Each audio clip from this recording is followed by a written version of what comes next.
Welcome back to SK वानिकेस and we are back again with another video of mine. And आज जैसे कि मैंने सुबह के वीडियो में ही आपको बताया था कि I will be returning with another video on this topic, जब मैं आपको बताऊंगा कि एक्सपेक्टेशन वैल्यूज के एग्जैक्ट मतलब क्या होते हैं। Since in morning videos I prove to you कि कैसे जो हमारी एक्सपेक्टेशन वैल्यूज होती हैं क्वांटम मैकेनिक्स में वो क्लासिकल फॉर्मूलाज या फिर लॉज को ही फॉलो करती हैं। And I particularly showed you with the case of the relation between momentum and potential energy function. अब यहाँ पे हम लोग डिस्कस करेंगे एक्सपेक्टेशन वैल्यू का एग्जैक्ट मतलब क्या होता है। इज इट कि आपकी जो एक्सपेक्टेशन वैल्यू होती है कि जो वैल्यू आप एक्सपेक्ट करते हो if you pick it out of random, no it is not that. ये काफी मिसलीडिंग टर्म हो सकता है देखा जाए तो। So it is something like this कि मान लो आपके पास लेट्स से फॉर इंस्टेंस कि एक बॉक्स है। मैं यहाँ पे प्रोबेबिलिटी की थ्योरी की थोड़ी सी डिस्कशन कर लेता हूँ। एक बॉक्स है, उसमें आपके कई कलर के बॉल्स रखे हुए हैं। अब यहाँ पे there might be red ball, there might be a black ball, there might be a blue ball, कई कलर के बॉल्स रखे हुए हैं। And if you pick out one of them at random, तब आप क्या एक्सपेक्ट करोगे कि कौन से बेसिकली कलर का बॉल होगा। सो इज इट कि आप इस चीज को अपनी एक्सपेक्टेशन वैल्यू या फिर expected colour in this case define कर सकते हो। प्रोबेबिलिटी की थ्योरी में स्पेशली क्वांटम मैकेनिक्स में जब इस टर्म को यूज किया जाता है, expectation value is not exactly the thing that you expected. It is not कि the ball the colour of the ball that has the highest number in that, क्योंकि उसकी प्रोबेबिलिटी हाईएस्ट होगी, that is the most probable value. एक चीज हमेशा यहाँ पे आपको you have to keep in mind, that is a difference between most probable value and expectation value.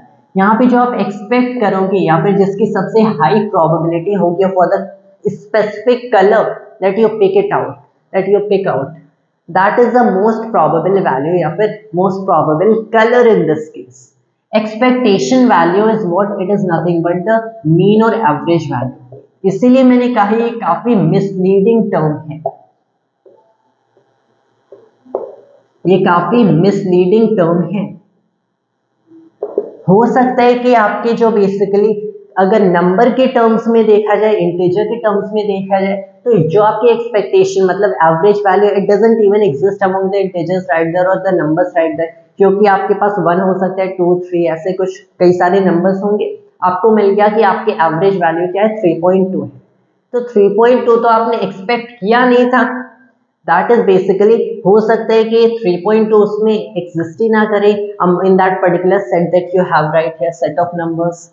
तो यहाँ पे जो मीन एंड एवरेज वैल्यू, इसी चीज को एक्सपेक्टेशन वैल्यू कहा जाता है। Is that all expectation values in quantum mechanics? No, it is not. Why? क्योंकि क्वांटम मैकेनिक्स में जब आप कभी भी कोई मेजरमेंट करते हो, let's say particularly for the case of position या फिर मोमेंटम, पोजीशन की एक्सपेक्टेशन वैल्यू आप कैसे डिफाइन करते हो? You write it something like the integral of, यहाँ पे लिख दिया जाता है x times the mod of psi square dx from negative infinity to positive infinity, कुछ ऐसे ही डिफाइन किया जाते हैं। यही अगर आपने देख लिया एक्सपेक्टेशन वैल्यू ऑफ मोमेंटम, तो उसमें से क्या होगा, उसमें से यहाँ पे आपको एक h बार मिल जाएगा and you'll have the integral of negative infinity to positive infinity। I guess यहाँ पे m भी होता है राइट, एंड टाइम्स में आपका यही चीज है basically. So that is it. यहाँ पे अगर मैंने यहाँ पे अगर मोमेंटम की एक्सपेक्टेशन वैल्यू देखा, इनफैक्ट इसका एक जनरल फॉर्मूला होता है and it is always better to write the general formula. मैं इसका जनरल फॉर्मूला ही लिख देता हूँ, क्योंकि आपकी कोई भी डायनेमिकल क्वांटिटी होती है, कोई भी डायनेमिकल क्वांटिटी होती है, तब उसे you can always and always express it in terms of position and momentum. ऐसा एक्सप्रेस करना पॉसिबल होता है। आपके पास एक्सेलरेशन है, it is the second time derivative of position. आपके पास पोटेंशियल एनर्जी है, तो it can be as well expressed in terms of position and momentum. कोई भी डायनेमिकल वेरिएबल है, तो मैंने एक फंक्शन क्यों कंसिडर किया, उसकी एक्सपेक्टेशन वैल्यू कुछ ऐसा होगा कि मैंने लिख दिया it is the integral from negative infinity to positive infinity psi conjugate the this wave function that you have over here times में हो गया the operator of q in terms of x and minus iota h bar d over dx psi dx। यहाँ पे it is again partial d over dx।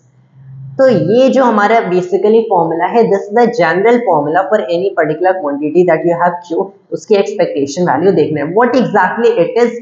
तो देखो यहाँ पे हम लोग कुछ ऑपरेटर्स डिफाइन करते हैं, जैसे ये आपका x खुद एक ऑपरेटर हो गया, द पोजीशन ऑपरेटर। जब भी व्हेन आई से इन क्वांटम मैकेनिक्स पोजीशन ऑपरेटर, मतलब ये जिस पर्टिकुलर वेरिएबल पे फंक्शन पे ऑपरेट करे, ये सिंपली उस फंक्शन से मल्टीप्लाई हो जाएगा। What is an operator in the first place? An operator is something, एक ऐसा काइंड का फंक्शन भी कहना प्रॉपर नहीं होगा। सो इट इज समथिंग जो कि एक फंक्शन अंदर लेता है and when you operate on that, when you operate on that function, तो ये दूसरा फंक्शन बाहर दे देता है, दैट इज एन ऑपरेटर। जैसे d ओवर dx खुद एक ऑपरेटर है, इसने x क्यूब को अंदर लिया and it will take out 3x square. In fact curl, divergence या फिर यू हैव ग्रेडियंट, ये सारे भी ऑपरेटर्स ही है। It is all the del operator, जैसे नाबला या फिर डेल से डिनोट किया जाता है। तो ये क्या करते हैं, इनफैक्ट ये एक स्केलर को अंदर लेगा, एक वेक्टर आपको दे देगा, एक वेक्टर को अंदर लेगा, ये आपको एक स्केलर दे देगा। So you can see how amazing the concept of an operator is. ये खुद एक ऑपरेटर है, लेकिन it is a really simple operator in the sense कि पोजीशन ऑपरेटर किसी भी पर्टिकुलर चीज पे ऑपरेट करे फंक्शन पे, ये सिंपली उस फंक्शन से मल्टीप्लाई हो जाएगा। But on the other hand, if you have this momentum operator, this is the momentum operator, इसका मतलब क्या, पहले ये उस पर्टिकुलर फंक्शन की पार्शियल एक्स डेरिवेटिव लेगा एंड फिर उसे मल्टीप्लाई कर देगा with negative iota h bar, where this is the modified Planck's constant.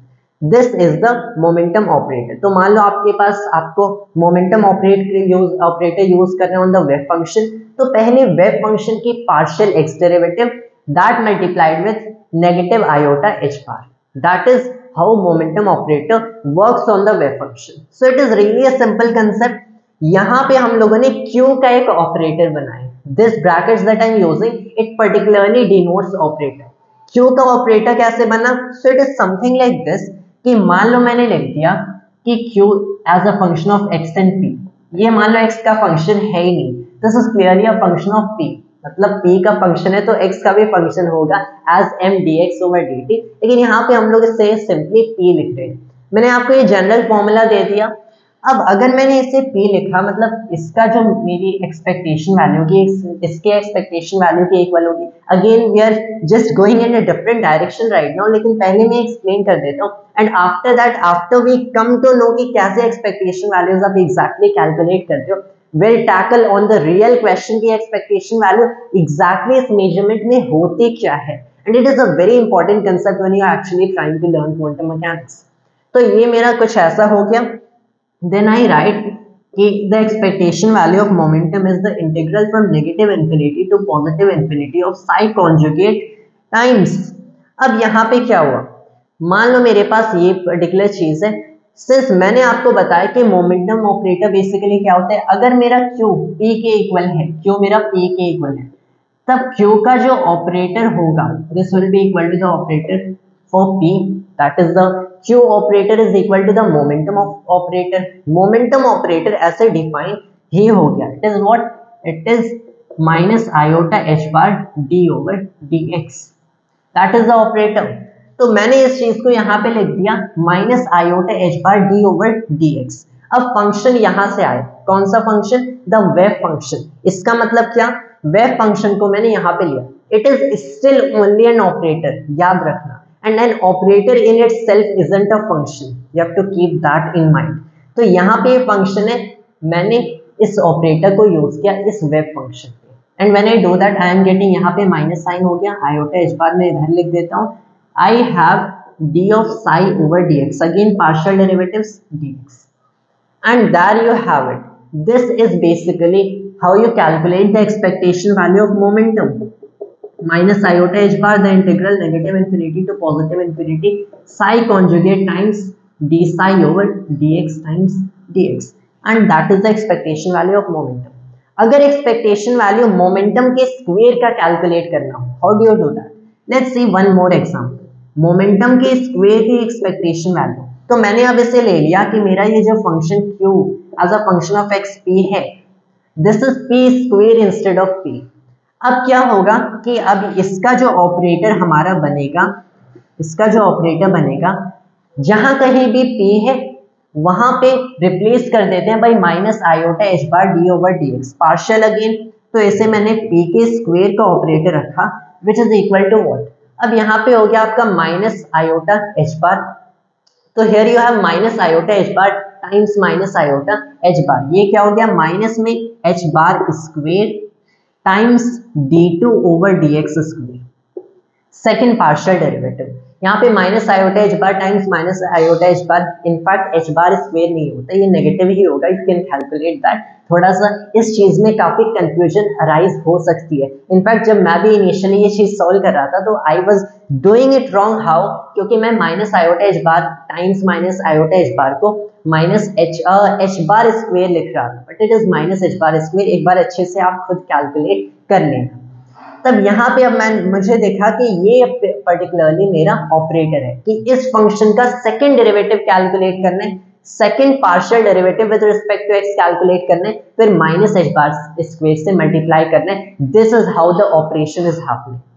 तब यहाँ पे देख लेते हैं, तब मेरा पी स्क्वेयर की expectation value the integral negative infinity to positive infinity of psi conjugate times, ये मेरा हो गया यहाँ पे माइनस, यहाँ पे लिख देता हूँ एच बार स्क्वेयर यहाँ लिख देता हूँ d2 Sai over dx square partial again dx, जो भी वेव फंक्शन हो यहाँ पे पुट करो and there you have it the expectation value of momentum square. So this is the general formula of how you exactly calculate the expectation value of any dynamic variable. Remember any dynamic variable, क्योंकि almost in fact all, not even almost all dynamic variables को आप हमेशा position and momentum के terms में लिख सकते हो, be it potential energy, be it kinetic energy, be it the square of momentum, the square of position, be it velocity, acceleration, जो भी वेरिएबल हो उसे आप हमेशा इनके फॉर्म्स में लिख सकते हो। That is always possible. अगर कोई इलेक्ट्रोमैग्नेटिज्म का टर्म हो, जैसे मान लो हम लोग फॉर इंस्टेंस एक कंप्लीटली डिफरेंट एग्जांपल लेते हैं, आपकी मान लो मैग्नेटिक फील्ड हो गई, उससे कैसे लिखेंगे मैग्नेटिक फील्ड, तो ऑलवेज रिमेंबर मैग्नेटिक फील्ड को आप F ओवर क्यू वी लिख सकते हो। यहाँ पे अगर आप पर्टिकुलरली नोटिस करते हो, force basically as mass times acceleration लिखा जा सकते हैं, ओवर में क्यू टाइम्स वी हो गया, एक्सेलरेशन को मैंने d2x ओवर dt स्क्वायर लिखा, वेलोसिटी को मैंने dx ओवर dt लिखा, राइट। इनफैक्ट फोर्स को मैं और क्या लिख सकता हूँ, फोर्स को मैं टाइम डेरिवेटिव ऑफ मोमेंटम भी लिख सकता हूँ। तो ऐसे मैं मोमेंटम के टर्म्स में या फिर पोजीशन के टर्म्स में मैंने रिप्रेजेंट कर दिया। चार्ज का क्या हुआ, अब देखो चार्ज एंड मास किसी भी ऑब्जेक्ट या किसी भी मैटर की इंट्रिंसिक प्रॉपर्टीज होती है, तो ये तो उस पर्टिकुलर चीज के लिए कांस्टेंट होंगी, taking into account that you are not considering relativity over here, mass in that case in Newtonian sense invariant होगा। तो यहाँ पे क्वांटम मैकेनिक्स करें, रिलेटिविटी करेंगे भी नहीं unless you get into quantum field theory which is exactly beyond the scope of this video. तो quantum field theory यहाँ पे नहीं कंसिडर किया जा रहा है। तो देयर यू हैव इट, किसी को भी ऐसे रिप्रेजेंट कर सकते हैं, ऑफ द एक्सपेक्टेशन वैल्यूज। अब फिर से बात आ गई एक्सपेक्टेशन वैल्यूज एग्जैक्टली है क्या, and that's the real question. जब आप क्वांटम मैकेनिक्स में कोई भी कैलकुलेशन करते हो या फिर कोई भी मेजरमेंट करते हो, आप किस चीज की करते हो, देखो जब भी आप कोई मेजरमेंट करोगे, मान लो आपने एक बॉक्स में क्या रखा, एक बॉक्स में मान लो कहीं एक इलेक्ट्रॉन रख दिया, जब मैं इस बॉक्स को खोल के उस इलेक्ट्रॉन को देखता हूँ and when the photons basically strike at the electron and बाद में वो फोटोन मेरी आई में वापस आती है, यहाँ पे क्या होता है, कहा जाता है इसकी वेव फंक्शन कोलैप्स हो जाती है। वेव फंक्शन का कोलैप्स होने का मतलब क्या होता है, तो अगर मैंने इसके वेव फंक्शन का एक डायग्राम बनाने की कोशिश किया, मान लो यहाँ पे मेरी वेव फंक्शन है, और फिर वेव फंक्शन के मॉड्यूलस का स्क्वायर भी लिख सकते हैं, व्हाटएवर इट बी, इसे मैंने as a function of position देख लिया। तो जब तक मैंने इस बॉक्स को खोला नहीं है, ये इलेक्ट्रॉन कहीं इस बॉक्स में रखा होगा, ऑलराइट। अगर मैंने ले लिया कि ये मेरी एक्स एक्सिस है, तो ये कहीं एक्स एक्सिस के अलोंग लाई कर रहा होगा, एंड मुझे नहीं पता ये एक्स एक्सिस के अलोंग कहाँ लाई कर रहा है। अब मैंने मान लिया कि इस बॉक्स की लेंथ क्या है, इस बॉक्स की लेंथ L है, तो इस पॉइंट को मैंने 0 माना, इस पॉइंट को L मान लिया। तो मुझे पता है कि इलेक्ट्रॉन बॉक्स के अंदर है, लेकिन बॉक्स के अंदर कहाँ है, आई डू नॉट नो।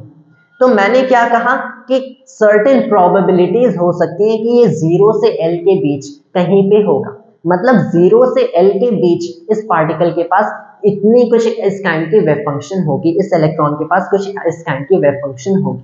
तो अलोंग द एक्स एक्सिस 0 से L के बीच ऑन द डायग्राम में क्या बना सकता हूँ, कोई भी ग्राफ ऑफ वेव फंक्शन बना सकता हूँ एंड उसके हिसाब से, उस पॉइंट के हिसाब से जो भी वेव फंक्शन आपको मिल रहा है प्रोबेबिलिटीज असाइन किया जाता है। जब मैंने इस बॉक्स को खोला तब मैंने देखा कि मान लो ये इलेक्ट्रॉन कुछ यहाँ पे है कि इस पॉइंट पे रखा हुआ है, let's say it is for instance 4L/5। तो जब मैंने इस बॉक्स को खोल के देख लिया, अब ये वेव फंक्शन श्रोडिंगर इक्वेशन के हिसाब से नहीं चल रही है, इट विल कोलैप्स। कोलैप्स का मतलब क्या कि before opening the box wave function distributed थे, कैसे, according to Schrodinger equation. When I exactly open it, अब क्या हो, ओपन करने के बाद इसे एक डेफिनेट पोजीशन मिल गई जो कि मैंने कहाँ पे, मान लो यहाँ पे 4L/5 पे देख लिया। तो when I look at it at 4L/5 मुझे पता चल गया कि अब तो ये वेव फंक्शन का ग्राफ कुछ ऐसे जाता नहीं है।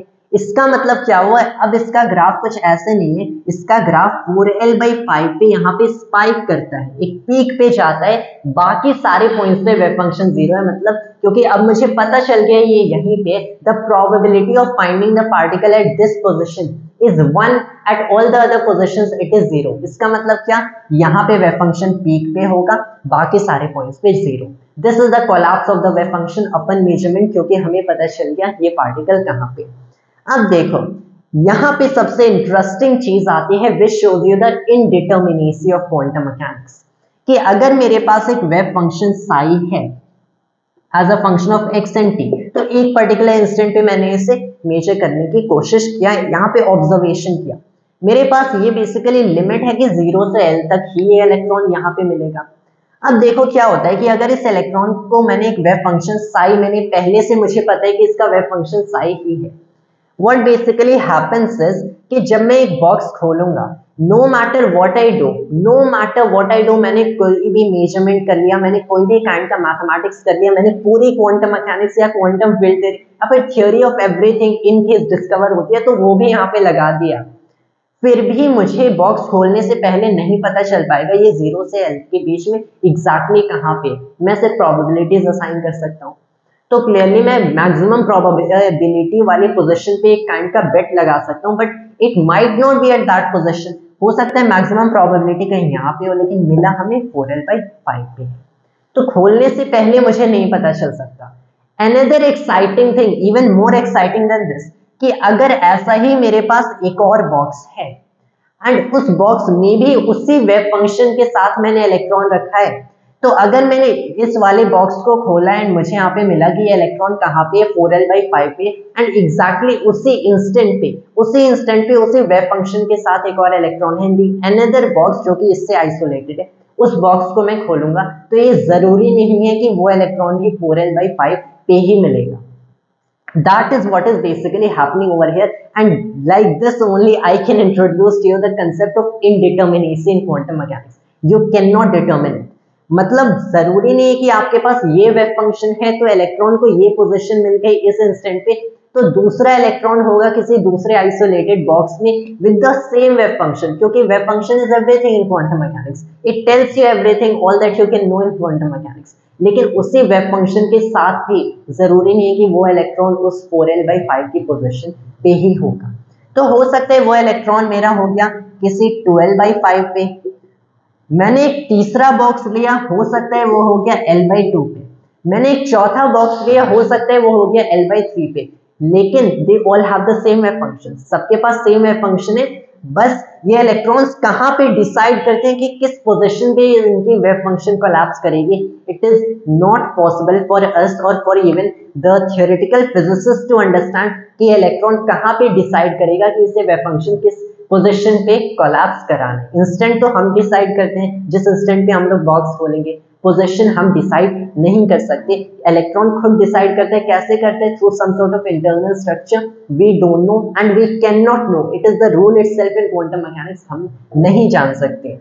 तो यहाँ पे 4L/5 पे कर सकते हैं, ये 2L/5 पे कर सकते हैं, कोई L/2 पे कर सकते हैं, कोई L/3 पे कर सकते हैं, एंड ऐसे अगर मैंने इनफाइनाइट बॉक्सेस खोले एंड उन सब में से 0 से L के बीच मैंने सारे इलेक्ट्रॉन्स को फाइंड किया एंड उन सब की कोई भी सेम वेव फंक्शन के बावजूद अलग अलग पोजीशन है, उन पोजीशंस की मैंने एवरेज लिया, that is the expectation value of the position. तो एक्सपेक्टेशन वैल्यू ऐसा नहीं है जो वैल्यू आप मोस्ट लाइकली एक्सपेक्ट करोगे। मान लो वेब फंक्शन पीक पे before opening before the collapse Schrödinger's equation के अकॉर्डिंग स्प्रेड है पीक पे किसी इस पोजीशन पे, this is not the expectation value of position, it is the average value. एक सिंगल पार्टिकल पे कई सारे मेजरमेंट्स हो रहे हैं उनके average, it is not that average value, it is such an average value कि आपके पास इनफाइनाइट पार्टिकल्स हैं with the same wave function. तो उन इनफाइनाइट पार्टिकल्स को मैंने एक एक करके ऑब्जर्व किया, तो जो भी मुझे पॉसिबल पोजीशंस मिले, जो भी मुझे एग्जैक्टली पोजीशंस मैंने मेजर किया, उन सारी पोजीशंस की जो मेरी एवरेज होगी वहां पे मीन स्कोर होगा।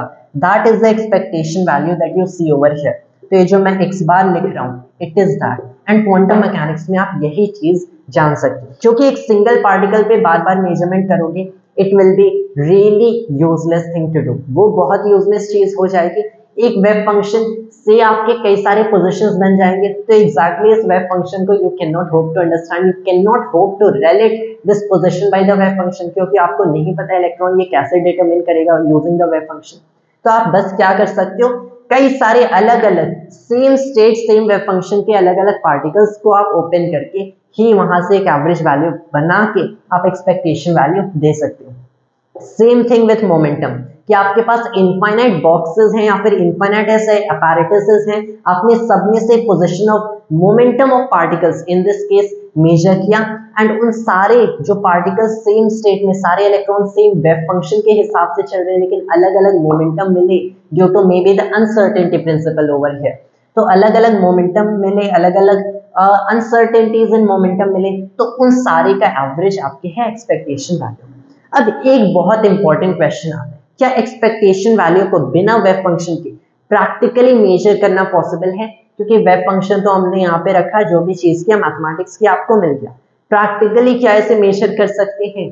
आपको expectation value of may be position और मोमेंटम ऑफ और काइनेटिक एनर्जी और व्हाटएवर, प्रैक्टिकली इसे एग्जैक्टली तो नहीं मेजर कर सकते, क्योंकि it deals with the concept of infinity. यहाँ पे इंटीग्रेट भी आप माइनस से पॉजिटिव इनफाइनाइट तक कर रहे हो, तो मुझे इनफाइनाइट ऐसे मेजरमेंट्स करने पड़ेंगे, ऐसे अपैरेटसेस खोलने पड़ेंगे, ऐसे बॉक्सेस खोलने पड़ेंगे, जो कि नहीं पॉसिबल है। लेकिन प्रैक्टिकली अगर इसे देखा जाए तो मैं बेसिकली क्या कर सकता हूँ कि कई सारे ऐसे बॉक्सेस, नॉट इनफाइनाइट बट कई सारे ऐसे boxes with electrons in them खोल सकता हूँ, एंड उनकी एवरेज वैल्यूज लेके somehow expectation value of position में से कॉल कर सकता हूँ। तो मे बी मैंने ऐसे कई सारे बॉक्सेस खोल लिए एंड अप्रोक्सीमेट कर लिया कि the number of boxes is so great कि इससे कोई actual disturbance from the measured value from the calculated value experimentally of the expectation value of position and the true expectation value of position में difference नहीं आएगा। in that case all is good। वरना आपको exactly measure करना है, you have the formulas of the expectation values, ये कोई भी expectation value आपके पास मेजर एग्जैक्टली कर सकते हो, इस इक्वेशन से कैलकुलेट कर सकते हो। पोजीशन के लिए स्पेसिफिकली ये होता है, मोमेंटम के लिए ये होता है। तो these three formulas are very important in quantum mechanics, जो कि आपको याद ही होना चाहिए। पोजीशन के लिए ये, मोमेंटम के लिए ये, and here you have for any other quantity dependent on position and momentum, keeping in mind ये हो गया पोजीशन ऑपरेटर मल्टीप्लाई होते हैं momentum operator partial x derivative first multiplied by negative iota h bar। That was all for today's video of mine, and thanks to all viewers.